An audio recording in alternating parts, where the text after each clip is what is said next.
Welcome back. You're watching the news at 10 on Channels Television, reaching you live from Lagos. Let's quickly switch gears now to our Abuja studios, where Ivy Clem is standing by to take us through more stories. Ivy. Hello, Gimba. As the 2019 general elections approach, a chieftain of the ruling All Progressives Congress APC and former Vice President Atiku Abubakar may have dropped a hint of his intention to participate in the presidential race. Mr. Atiku hinted at his ambition while delivering a lecture on issues of national unity and prospects for national restructuring in Abuja, the nation's capital. The former presidential aspirant spoke at a launch of a newspaper where he was joined by former Senate President Ken Nnamani. Controversies have sometimes threatened the very existence of our country. A huge pall of pessimism hangs over a section of the citizenry, and the ranks of those who have a real doubt about the future of the country swell by the day. The country is truly at a crossroads, and things are made worse by the cocktail of economic, social, political, and problems which we have had to contend with, and which add to the abysmally low estimation of our country even by its own citizens. Poor GDP growth rates, millions of school-age children out of school. The record within the shortest possible time. I believe with the right kind of leadership, with the right kind of vision, you can transform this country in less than 8 years. In less than 8 years. When I first went to Dubai in 2007 or 2005, none of the infrastructure that you saw today in Dubai was there. But because there was vision, there was leadership, look at where they are today. We can do it. Can we not? Yes, we can. Nigeria can no longer continue to spend the huge sum of about $22.5 billion on food importation. This is according to the Minister of Agriculture and Rural Development, Audogbe, during the 42nd meeting of the National Council on Agriculture and Rural Development currently holding in Port Harcourt, the Rivers State capital. According to the minister, there are plans to end rice importation by 2018. Our correspondent Emmanuel Ireyi reports. The Governor of Rivers State, in company of the Minister and the Minister of State for Agriculture and other guests, arrived for the 42nd regular meeting of the National Council on Agriculture and Rural Development in Port Harcourt, Rivers State. Okay, last one. Okay, we're done. Thank you. The Commissioners of Agriculture, Permanent Secretaries, Directors and experts in the field of agriculture are also here to find ways of achieving agribusiness investment for economic stabilization, diversification and growth. The host governor believes Nigeria is paying the price of years of neglect of food production. We all agree that it was a fundamental mistake for Nigeria to have abandoned agriculture for crude oil. Just as we must come to terms with the fact that our country is faced with profound existential threats in terms of food insecurity, poverty, and youth unemployment, which we must urgently tackle or perish. For the Minister of Agriculture, rice is an example of the federal government's plan to cut food importation and achieve security. In 2015, we imported 580,000 tons of rice. Then we met in Kano in February last year. Then we decided that we had to do something about rice. And we started producing rice on a large scale. And new rice mills came into operation. Last year, 2016, the import bill on rice dropped. The quantity of imported rice fell from 580,000 tons to 58,000 tons. Deliberations are expected to produce policy statements for efficiency in the crop, animal production and livestock subsectors. Emmanuel Ireyi, Channels Television News. A prosecution witness at the trial of the Senate President Dr. Bukola Saraki failed to show up today, stalling the process at the Code of Conduct Tribunal for the third time. The prosecuting counsel, Rotimi Jacobs, asked the tribunal for a short adjournment to enable him bring the witness. He told the tribunal that the witness is absent because he had to undergo surgical procedure. Our correspondent Amaka Okafo reports.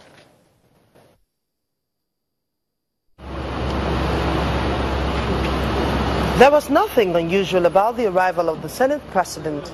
He arrived in company of other lawmakers and supporters after the case could not hold twice on the request of the prosecution. But he was not to enter the dock at this proceedings because the prosecution informed the tribunal that its remaining witness, a banker to the Senate President, is not available. The prosecutor, Mr. Rotimi Jacobs, specifically told the tribunal that while the bank where the witness worked sent in the documents he requested, the witness did not show up. He told the tribunal that he was told that the witness went for a surgery which was not successful and has to return for a corrective operation.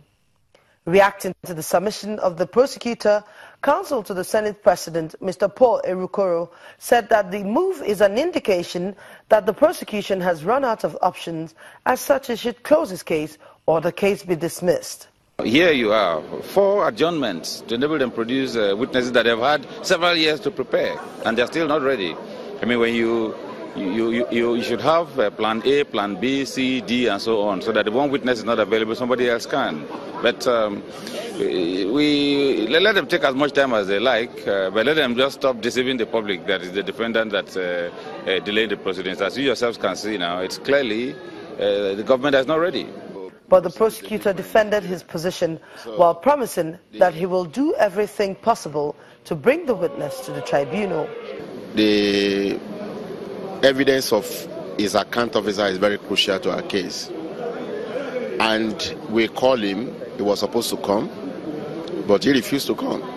Later we heard the story that he was operated upon and that he's not able to come.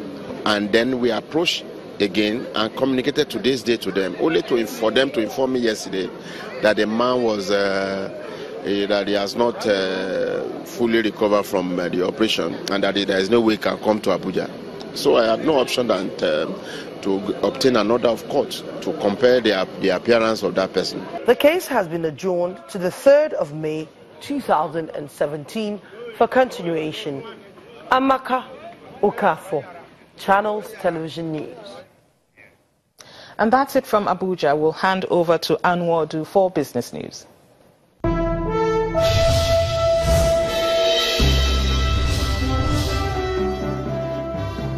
Thanks a lot, Ivy, and welcome to the world of business. Lenders in the Nigerian financial system have agreed to collaborate with the Central Bank of Nigeria to ensure the country gets out of recession.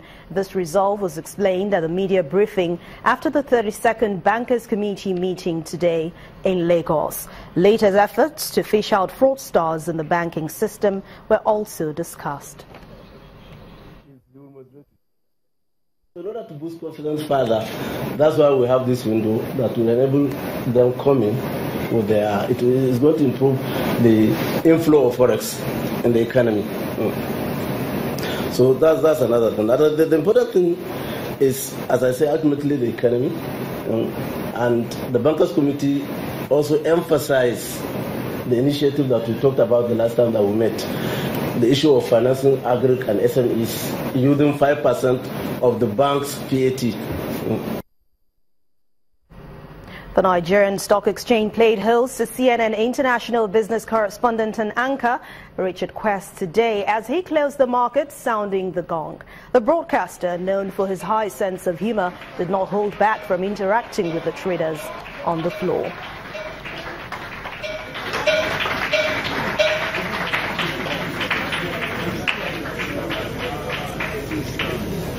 It is with enormous pleasure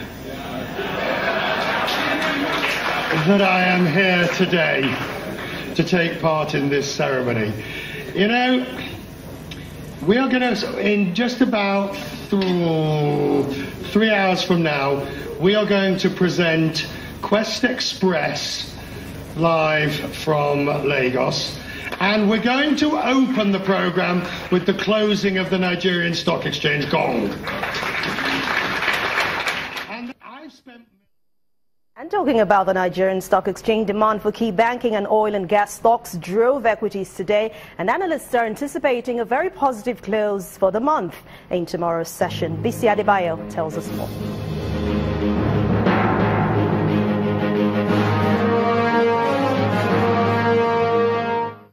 Nigeria's stock market recovered by 52 basis points from the brief sell-off recorded on Wednesday as rebounds by some of the key equities lifted the market.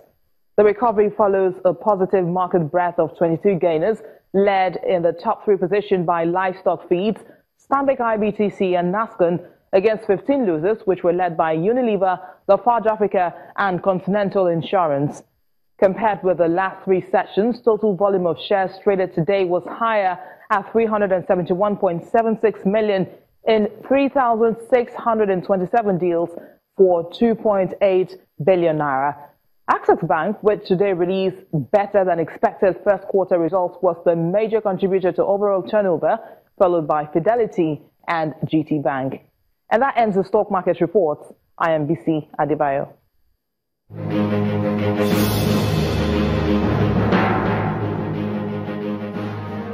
BC. European markets are slightly lower today after investors digested the European Central Bank's decision to keep key interest rates unchanged at 0% ahead of elections in France. Let's see the figures.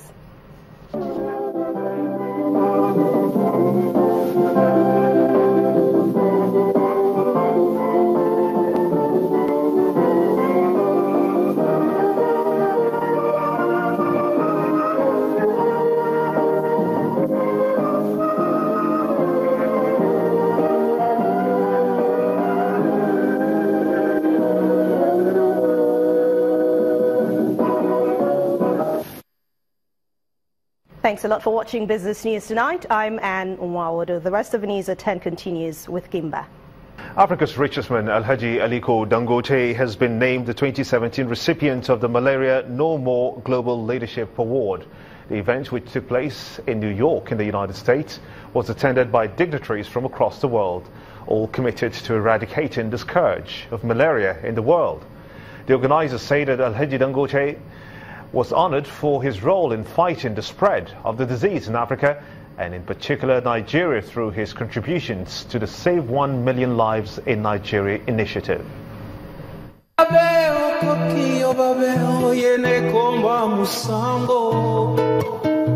An evening of relaxation right in the heart of New York is how a non-profit organization, Malaria No More, has chosen to celebrate its 2017 International Honors event. But that did not take away the seriousness of the night. In the last 11 years, Malaria No More has been at the vanguard of ensuring that the number of lives lost to malaria is drastically reduced. 11 years ago, Malaria No More was founded on the vision that stopping children dying from mosquito bites represented, in the words of our founders, the greatest humanitarian investment opportunity in the world today. Well, Ray and Peter, you were right. Today, 7 million people are alive and well that otherwise wouldn't be, thanks to the collective efforts of those of you in the room and our partners around the world. Give yourselves a hand. It is in commemoration of World Malaria Day that the organization decides to honor some individuals who have supported its mission. And I'm happy to claim. It was really an easy choice. These are two of the pillars of the malaria fight. Mr. Dangote has really stepped up his efforts in recent years. As you may be aware, he launched with the Nigerian government the Private Sector Health Alliance in Nigeria. They're working to protect Aliko Dangote's own employees in the Dangote Group, but also to engage other companies in Nigeria.